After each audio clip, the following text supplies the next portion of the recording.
Among all the games that drew me into Identity V, the Silent Hill series was probably the most influential. At first glance, they couldn't be more different. One is a fast-paced multiplayer chase game with Coraline-esque characters that feel straight out of a Tim Burton film, while the other is a slow, solitary descent into a fog-drenched town where monsters lurk and horror reveals like a nightmare.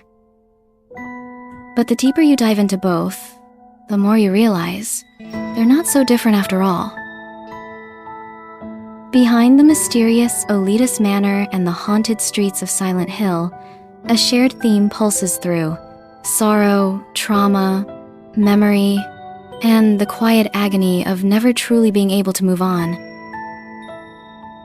At their core, both games aren't just about horror.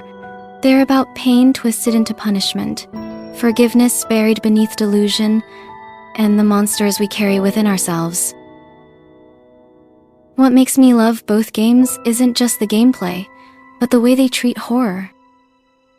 In both Silent Hill and Identity V, the monsters don't exist just to scare you. Most of the time, they are the result of deep psychological wounds. You can see this in Identity V's Game 5, the Hullabaloo storyline, Ashes of Memory, and of course, Orpheus's own tangled narrative. That's exactly what pulled me into Silent Hill back in the day. I've always loved the idea that the horrors you face are born from someone's guilt, pain, or trauma. It's not just about survival. It's about being dragged through someone's internal nightmare, where their fears and regrets take physical form. Today, I want to explore a question that's been lingering in my mind. What if these two worlds collided? Could Silent Hill truly be a fitting crossover for Identity V? What are the odds? And more importantly, what are the deeper thematic parallels that could make such a crossover feel not only possible, but even natural? To keep things focused, I'd like to set a clear boundary. The Silent Hill franchise is vast, with layers upon layers of lore across multiple games. So in this video, I'll be narrowing things down to one title in particular: Silent Hill 2.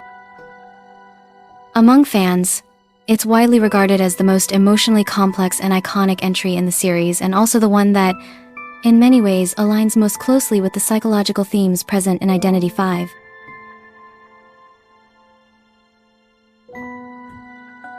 While Silent Hill is quite well known among horror game enthusiasts, there are still people who may have only heard about it recently, or are discovering it for the first time through this video. That's completely understandable. On the surface, Silent Hill and Identity V seem very different, so it's natural that their fan bases don't always overlap. Let's begin with Silent Hill. First released in 1999, it was Konami's response to the growing popularity of Resident Evil. Both games share a similar gameplay structure. Players explore eerie environments, solve puzzles, manage limited resources, and survive encounters with terrifying creatures. The atmosphere in both games is central, built through sound design, environmental storytelling, and tension.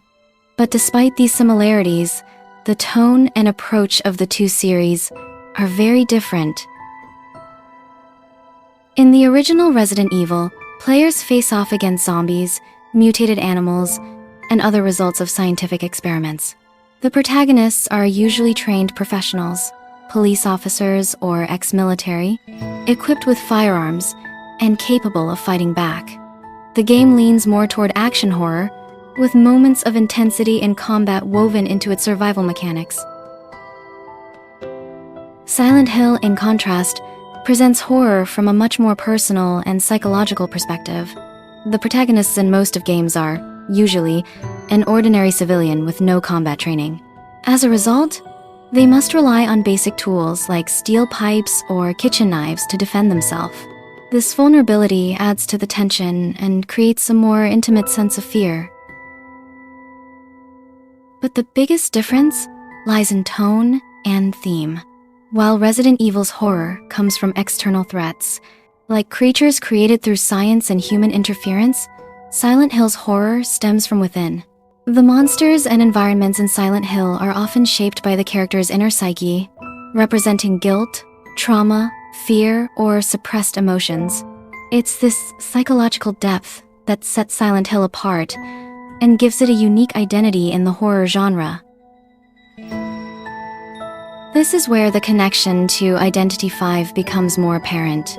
But before we explore that further, let's briefly introduce Identity 5 for those who may be less familiar with it. Identity 5, developed by NetEase and released in 2018, is an online asymmetrical horror game. The premise is simple. 4 survivors must work together to escape from a large, eerie arena, while a powerful hunter tries to stop them. It's a classic 4 versus 1 format, and fans of Dead by Daylight, which popularized this style back in 2016, will most likely feel right at home. But Identity 5 brings its own unique flair to the table. Instead of leaning into blood and gore, the game takes on a more stylized, gothic aesthetic.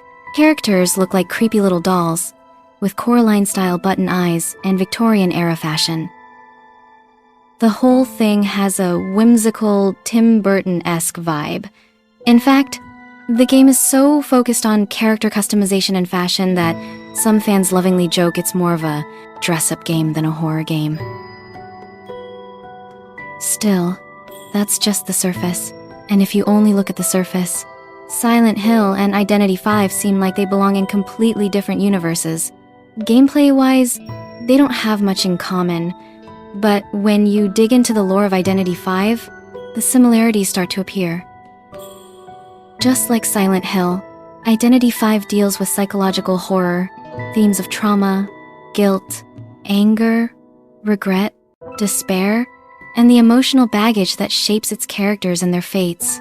So, while Silent Hill and Identity 5 may seem unrelated at first glance, looking deeper into their narrative foundations reveals meaningful similarities in how they portray horror, not just as a threat from the outside, but as a reflection of what lies within.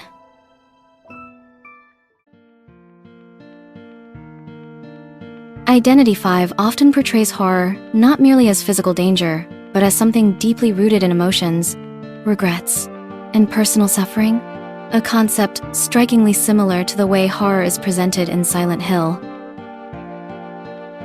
Take the closing night storyline, for instance.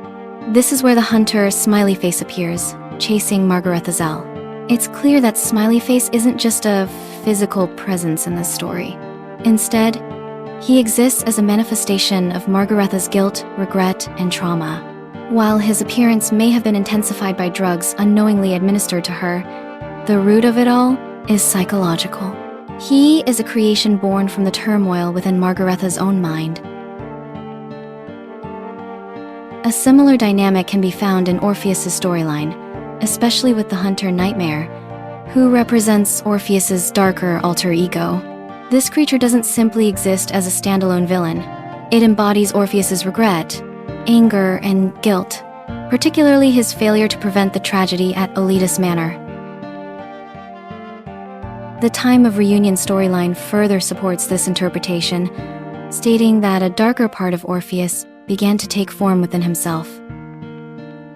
Some fans even argue that Nightmare is not only a punishment Orpheus imposes on himself, but also a haunting presence that affects both others and his own identity. These themes, guilt, fear, regret, anger, and sorrow, have been central to Silent Hill since its early days. Silent Hill 2 is a powerful example, often seen as the series' peak, and the one I believe shares the most thematic similarities with Identity 5, which, again, will be our focus today. The story of Silent Hill 2 follows James Sunderland, who receives a letter from his late wife, Mary, asking him to meet her in Silent Hill, a place they once visited together. Mary, however, had died 3 years earlier from a terminal illness. As James explores the town, he encounters numerous unsettling creatures and several individuals, including a mysterious woman named Maria, who bears a striking resemblance to Mary. One of the most iconic enemies in the game, the relentless Pyramid Head, appears to pursue James throughout his journey. Eventually, it's revealed that all of these figures and events, Maria, Pyramid Head, and the surrounding horror, are manifestations of James's own guilt. Pyramid Head, in particular, symbolizes James's subconscious desire to be punished for what truly happened to his wife. Maria, meanwhile, is an idealized projection of Mary, the version of her James wished had existed, affectionate and full of life. The emotional weight of the story deepens when we learn that Mary didn't die 3 years ago, as James initially believed. Instead, she had become terminally ill around that time, and James saw her as already gone, not physically, but emotionally. In truth, Mary had only recently passed away, and James's journey is a reflection of his effort to process, or possibly avoid, that painful reality. When comparing these stories, a striking parallel emerges between Orpheus and James Sunderland. Both characters are burdened by guilt. Guilt that shapes their world, and guilt that ultimately manifests into living nightmares. For Orpheus, this takes form in nightmare. For James, it's Pyramid Head and Maria. Their psychological suffering defines not just their inner world, but also the physical horrors they must face. If a crossover between the two games were ever to happen, it wouldn't be far-fetched to see Orpheus portraying James Sunderland. The emotional and narrative similarities are remarkably close. Even Mary and Alice DeRoss share a thematic bond. In one of Silent Hill 2's endings, Mary expresses sorrow and regret, acknowledging how much of a burden she had become, and urging James to live on and find happiness. This sentiment closely mirrors what appears to be Alice's message in Identity 5, found in the Netherwalker's offer package. Both women express a desire for their loved ones to move forward and find peace, even at the cost of being left behind. Beyond just the characters, the settings of Silent Hill 2 and Identity 5 also share thematic parallels, despite existing in vastly different timelines. While Silent Hill 2 appears to take place in the late 20th century, Identity 5 is primarily set during the late 19th and early 20th centuries. But what truly links them is not when they take place, but what their worlds represent. In Silent Hill 2, the town itself becomes a purgatory, a place that draws in people burdened with emotional trauma, guilt, and unresolved grief. The ever-present fog, the decaying environment, and the way the town shifts based on the protagonist's psyche all point to a setting designed to trap its visitors until they confront the darkest parts of themselves. It's a psychological prison where resolution is the only true escape, or, in some cases, death. A similar theme appears in the closing night of Identity 5. On the surface, it's a controlled simulation designed by Orpheus to test a new drug. But beneath that, each character is placed in a twisted reenactment of their own trauma, forced to relive events tied to guilt, loss, or regret. In Game 5, we even see characters like the cowboy attempting to redeem himself through the choices he makes, further emphasizing the idea that the manor isn't just a physical location, but a mental and emotional battleground. In that sense, the manor itself feels like Identity 5's own version of Silent Hill, an ever-shifting space where people are haunted by the past they try to bury. And then there's the music. Silent Hill 2 is known for its haunting, melancholic soundtrack composed by Akira Yamaoka. Rather than rely solely on tension-building tracks, the game leans into ambient, emotionally charged pieces that mirror the protagonist's grief and psychological decay. These tracks often carry a sense of deep sorrow, making the horror feel intimate, even tragic. Identity 5 also makes powerful use of music, particularly in its side stories and crossover events. While the main game features suspenseful chase music, its narrative-driven content often includes emotionally resonant pieces that deepen the impact of key moments. These tracks don't just set the mood, they tell the story. In this way, Identity 5 and Silent Hill 2 both understand that horror isn't always loud or violent. Sometimes it's quiet, mournful, and deeply personal.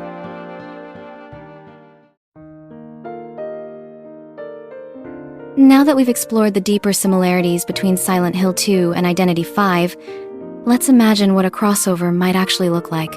Not just in terms of character skins, but also a potential storyline that ties everything together. First up, James Sunderland. As I mentioned earlier, I see a lot of Orpheus and James, particularly in how both are trapped in cycles of sadness, regret, and guilt. Their emotional burdens aren't just internal, they shape the worlds around them. In that sense, Orpheus would be a natural fit for James Sunderland in a crossover. The parallels are strong. Both are introspective, emotionally tormented, and burdened by unresolved pasts. Then there's Mary Sunderland, James's wife, who shares certain similarities with Alice DeRoss.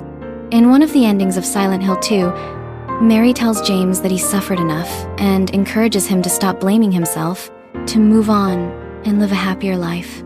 That sentiment is echoed in Identity 5, particularly in the Netherwalker's Offer story package, where Alice urges Orpheus not to blame himself for what happened to her and her parents. There's even a line from the young Alice during a Halloween event that echoes Mary's tone, a quiet farewell that hints at forgiveness and letting go. Whether or not that line is considered canon, it captures the same emotional resolution seen in Silent Hill 2's arguably best ending. Next, we have Laura. Laura is an 8-year-old orphan who was close to Mary and is one of the only characters in Silent Hill 2 not haunted by monsters, likely because she has no guilt or trauma. Mary viewed her like a daughter and even wished to adopt her.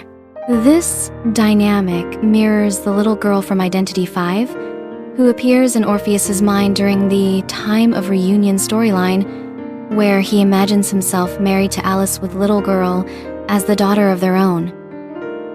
Both girls symbolize innocence amidst the emotional wreckage. It's easy to imagine Laura being represented by the little girl in Identity 5, not just in appearance, but in thematic purpose. Angela Orozco is another major character whose pain mirrors one of Identity 5's.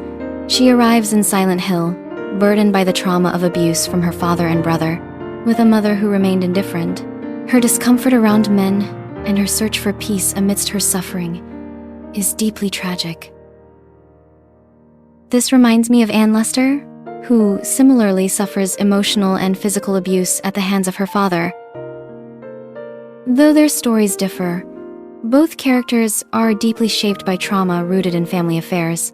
If Angela were to be represented in Identity 5, Anne would likely be the closest match, at least in terms of emotional experience. Eddie Dombrowski is an overweight man who was bullied extensively, leading him to commit an act of violence before fleeing to Silent Hill. His trauma, guilt, and eventual breakdown make him a complex character. I'm not entirely sure who in Identity 5 would represent Eddie best. His psychological profile shares elements with characters like Norton Campbell, who also has a past involving social rejection and resentment. Creature Pearson might also loosely align with Eddie's emotional repression. However, neither really fits his physical appearance or exact backstory.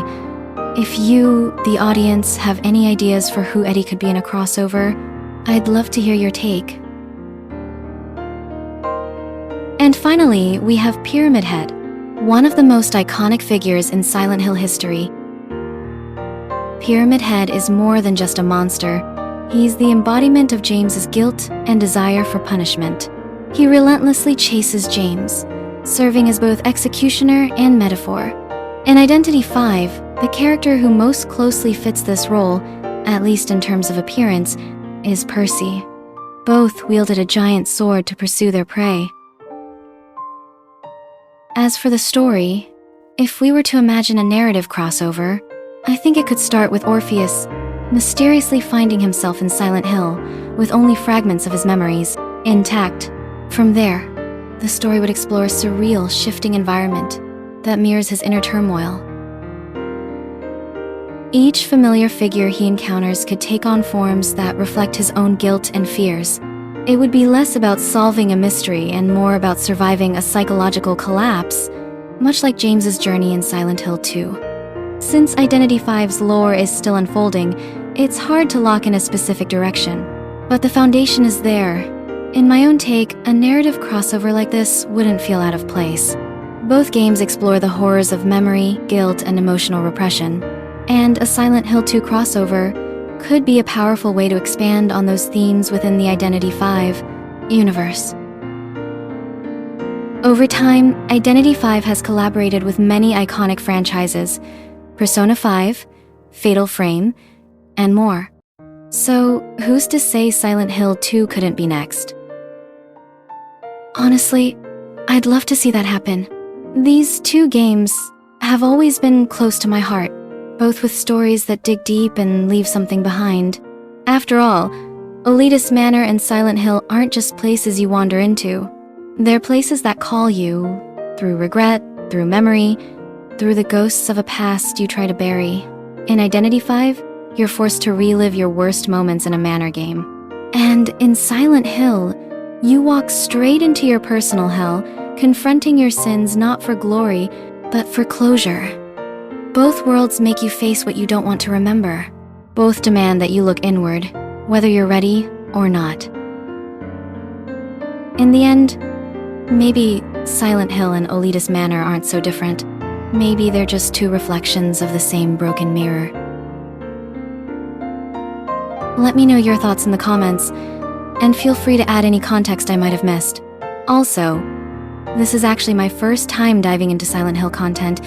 Even if it's still tied to Identity V, it's a series I love and plan to explore more deeply in the future. Thanks for watching. This is Selmina, signing off.